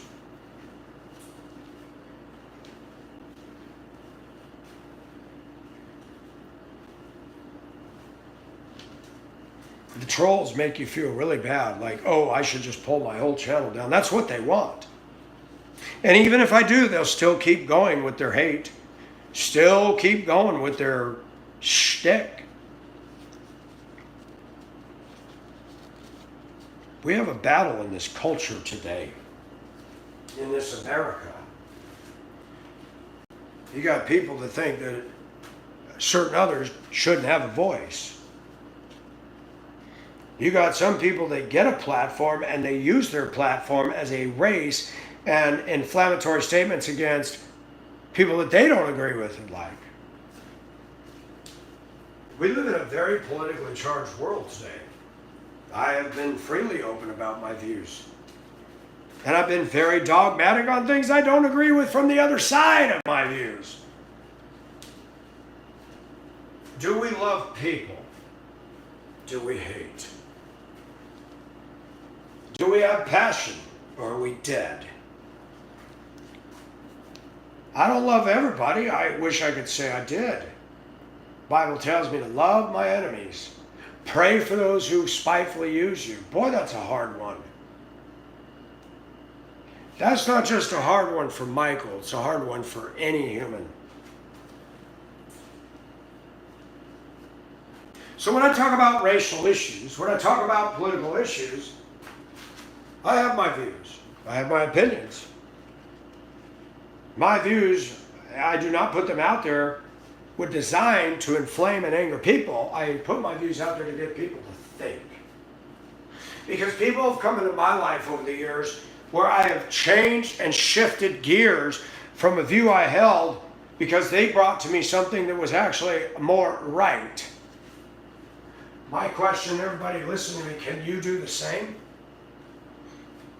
Can you allow yourself to be challenged by somebody who does not agree with you on your long-held whatever? Can you allow that? People say, well, can you? I have. Look at where I've moved. Look at where I've been. Look at where I go. In the last 6 years, I don't even hang out in a Caucasian circle.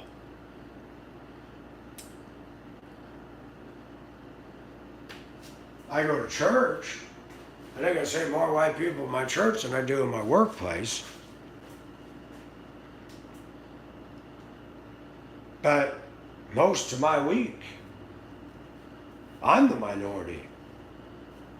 That doesn't bother me, except when comments are made and people say and do things that make you feel like, oh, this is uncomfortable.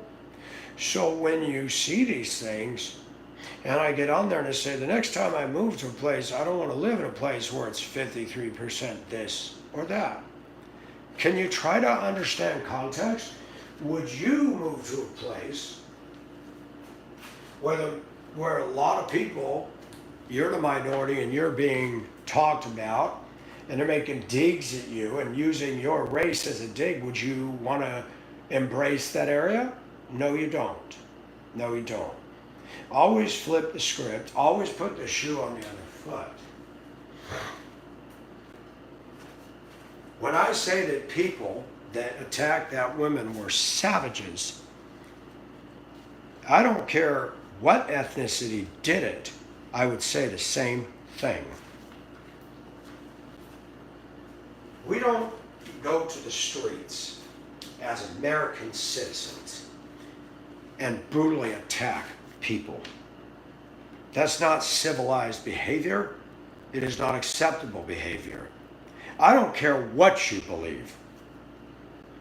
And attacking a female as a male is not okay in any society I've lived in. It's just not okay. And you got people in workplaces, in some places, they're radical. They're putting down men. They're saying toxic masculinity, and it does exist. I'm not a toxic male. But I've been around some feminist thinking people that have said, I don't like men, I hate men. Men are dumb. That's just as wrong as saying, oh, that's a white thing. We don't do that. That's the same thing. It's harassment. It's a dig. It's negative.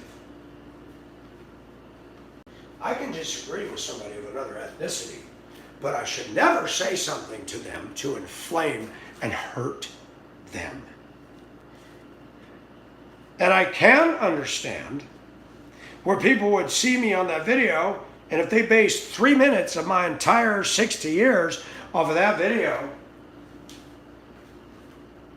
if I was a judge in the courtroom, I'd say, you're not going to get an overview of anybody in 3 minutes. Context. Years ago, when I was riding as a monitor, I was on a school bus requested by the driver. They sent me, the supervisor sent me.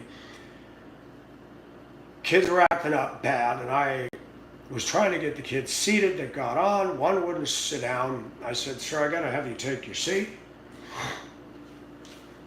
And somebody across the aisle stood up. I said, I need you guys to take your seat so the driver can get going, please. And the kid kept standing up. I said, sir, I've asked you 3 times. You're racist. I'm racist? I said, I asked you to sit down. Look on the bus. Everybody's seated except you and this guy, and I'm trying to deal with you. Well, you didn't say, I said, I just did. And you got kids. You're trying to deal with them, and then somebody else. Well, what about him? Man, how about if you let me deal with you first, then I can move and deal with him. I'm not doing this Jekyll and Heckle, you know, the magpie cartoon where the lady's trying to hang the laundry and the bird steals the shirt. She's grabbing the shirt. She turns her back. The bird grabs it. Kids do that. Kids will do that. And then the sister gets up.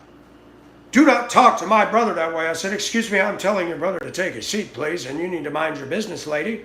Please take your seat. She puffs her chest out and gets up to me. I said, all of you guys got red ups as soon as we get to school. I said, driver, I need you to stop. Come here, please. You really have a problem when the driver doesn't get up and do what they're supposed to do. Got to the school, told the lady, this is what happened. He called me racist. I asked him several times to sit down. He didn't. When I was trying to deal with him, I did have to raise my voice because he shouted at me. I said, excuse me, sit down in your seat, please, so we can go. And the sister comes up and says, that's my brother, don't talk, blah, blah, blah, blah, blah. And the black female principal looked at him and said, racist?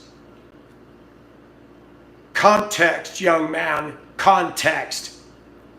He asked you to sit down, which is a requirement on the bus.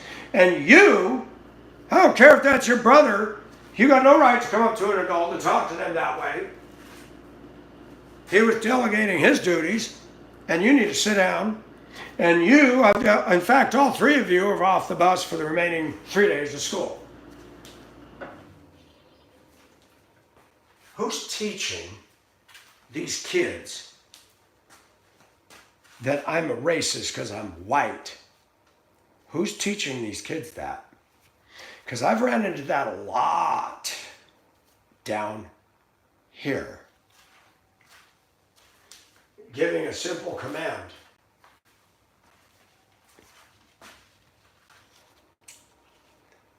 That's some funky stuff.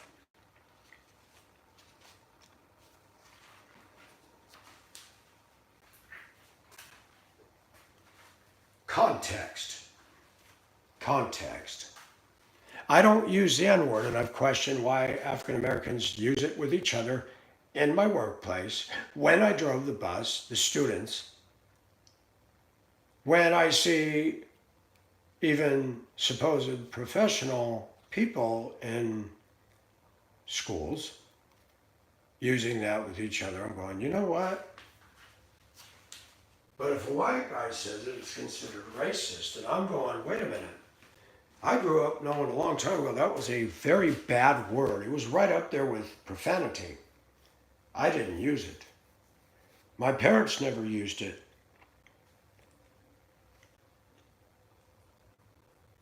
Why am I, as a white guy, saying anybody who uses this word should be written up and disciplined accordingly?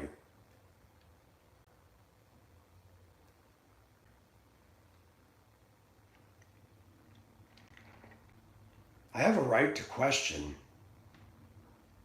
hypocrisy, double standards, things that don't make sense to me. Algebra doesn't make sense to me, so I don't use it. People screaming and yelling, if a white guy says the N-word, that's racism, but then they call each other that. I'm going, wait a minute, I'm not understanding this. I can't make sense of that. It does not compute. You were set free from that.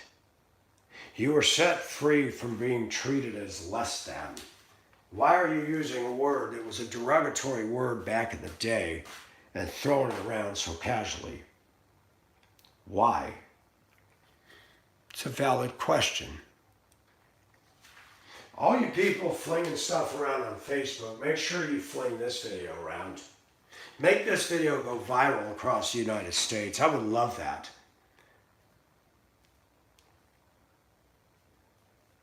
Make sure that Democrats and black and white and Asians and Hispanics hear this video. Make sure everybody hears this, because you know what?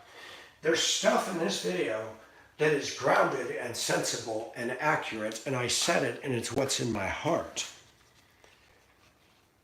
When I see disturbing events on the news and I see a large group of people misbehaving and attacking and almost killing somebody, that causes a little bit of fear in me that our streets are not safe. A stigma has been produced.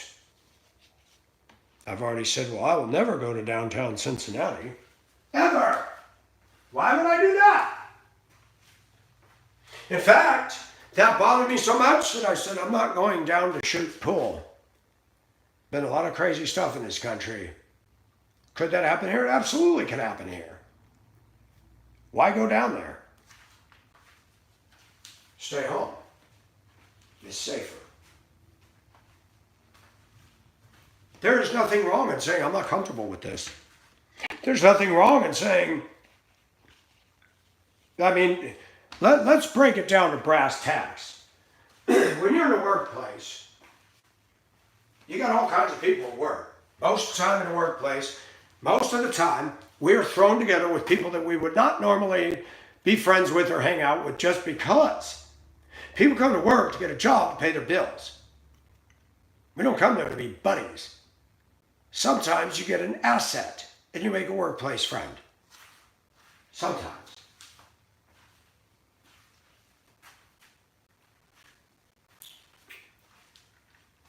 When you around certain people that drag you down, you got a group of people complaining every day. Is it racism if I say, I don't want to be around these complaining people? No one would even squawk about that. But we all feel that way. Are there black people that have communicated to me? Is there, when I pulled up at a school years ago when I was driving the bus, and a girl walked out of school and stared, and I put my fist out so she could fist bump. She yanked her hand back. I didn't touch her. My mama told me never fist bump a white man. I was shocked. I said, really? I said, well, that's not right. And I walked away quickly. I have love in my heart. Not weird, twisted love. I see a lot of very jaded, hostile, angry kids. Augustus dished out a lot of negative stuff since I've been here. Is it wrong for me to say, based on my experiences here, the next place I move to, I want to move to a place that doesn't have this dynamic? I don't believe I sinned. I don't believe that's racist. I'm not comfortable with this stuff that I'm seeing. I don't think anybody should be able to misunderstand that. There are black people here that I've overheard them saying, I don't talk to white people, I don't hang out with white people, I don't want nothing to do with white people. Well, that's awesome. That really is awesome bridge building skills.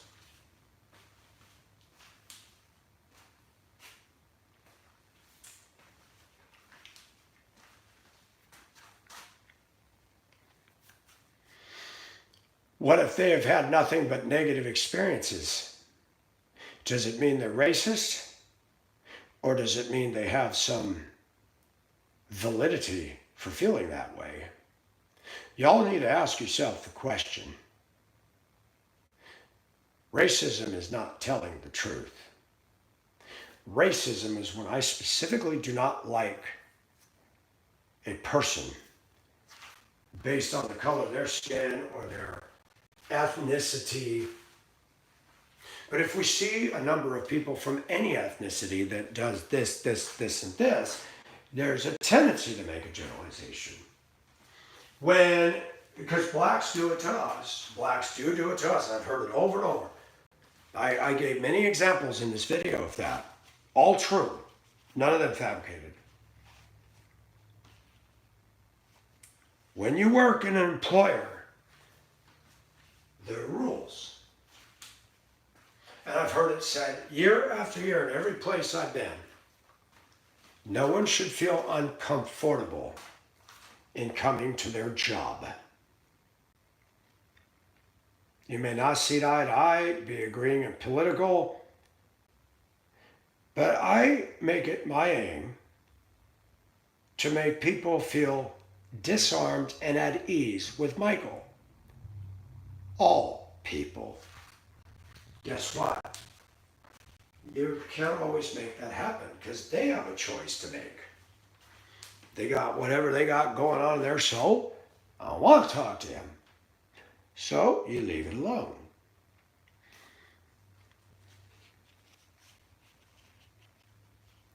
Reading the room. If I go into a room and a lot of people are depressed, I'm not going to say, "Hey guys, how's everybody doing?" You can clearly see people are down.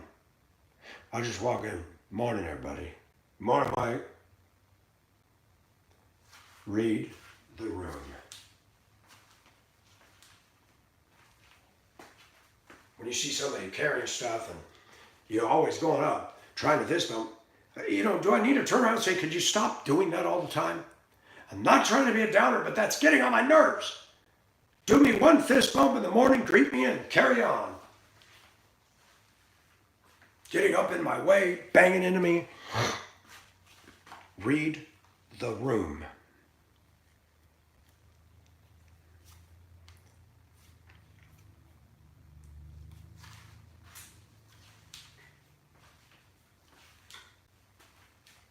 Read body language, folks.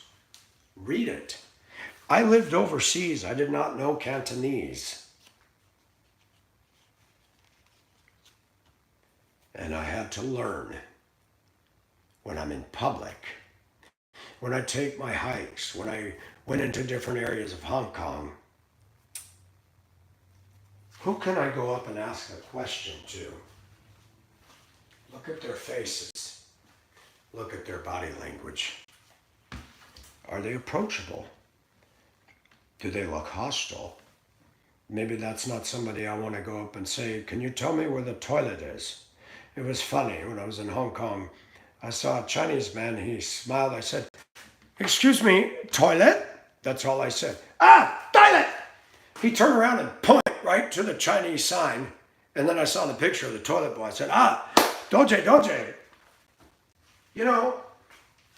He smiled and nodded his head. Kindness is the grease that makes things move easier. When I sense coming to work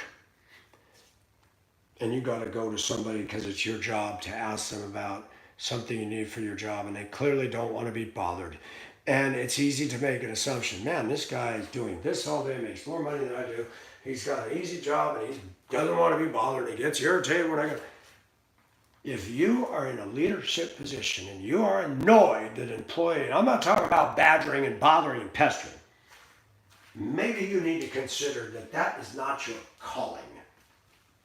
A lot of people get jobs to ladder up to get the money, but if you don't have customer service skills and you're in a job that demands it, okay, you got a choice to make. Pay the bills or work your customer service skills. You got to make a choice. I love going into stores and I watch people at every place, even if it's only for nanoseconds. That lady loves her job. And I'll come up and I said, "You're so awesome." I said, "I've watched you. You're very good with people. Your customer service skills are awesome." "Well, thank you. Thank you so much. I appreciate that." I said, "You are a natural." Versus the clerk with the attitude. "Yeah, I gotta come in again. I'm so sick of this place. They asked me to come in. I don't even want to be here." And I'm standing there. She's ringing up my stuff. Didn't say, "Hello, how are you?" That's a comfortable thing. Isn't that fun? You're spending too much money for your inflation cost store bags. You're buying some groceries at Walmart and she's fussing about having to come to work, doesn't even acknowledge you, doesn't count the money back. And you're like, "Wow, I'm already paying too much for groceries and somebody's paying her too much to work here. This ain't right." And too much to work here, meaning that you obviously hate this job.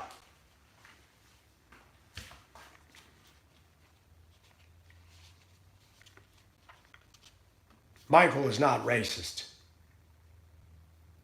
But I'm going to be honest, and I will not apologize for saying I'm uncomfortable with some of the things I've seen. And I'm not going to apologize, say if I ever move again, I'm going to do my research on an area, much more than I did. I didn't do any on this. I came out because I had a friend out here. I'm going to look at the overall health of a community. Every place has its problems. We have a saying, pick your poison. Everywhere's got poison. Which one are you willing to deal with? I in no way intended to hurt or offend. But if I am offending people because I have a belief and I'm outspoken, I don't know what to say.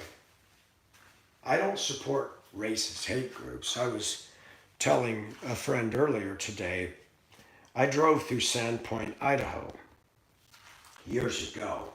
I come back from Hong Kong, picked up my truck with all my belongings that I stored at my friend's house, was headed down towards, I was contemplating working in the oil fields down in South Dakota.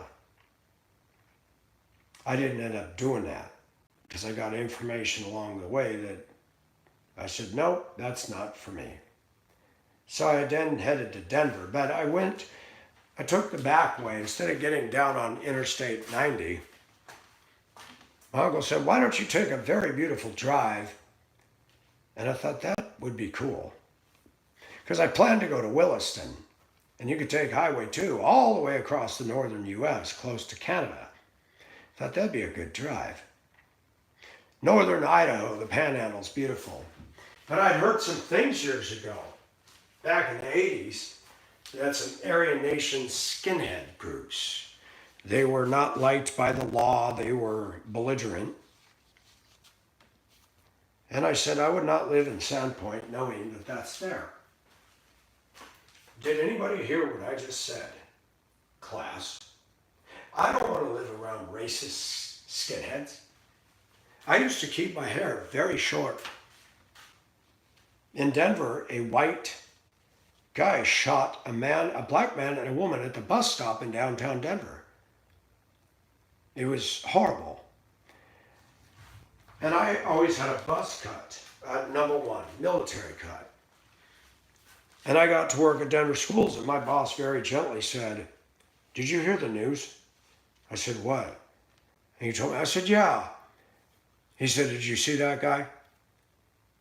I said, I saw his picture. He said, you might want to grow your hair out. There's been an uptick in crimes with people with short hair like that, and you don't want somebody seeing you downtown waiting for the bus thinking that you're one of them. And I said, oh my gosh, I never even thought of that. Now my hair's long and people criticize that. Well, sorry, I'm growing my hair down to my butt, folks, before it turns all white. Nobody can accuse me of being a skinhead. Don't want nothing to do with that. I'm Caucasian, but there's some Caucasian towns I won't live in because the group dynamics there suck. They're not positive places. All right, I've said enough. Enjoy, people. Unpack every word of this. Find faults.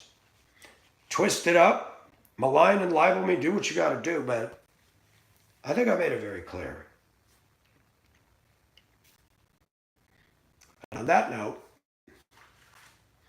if you really want something constructive to do, pass this video around.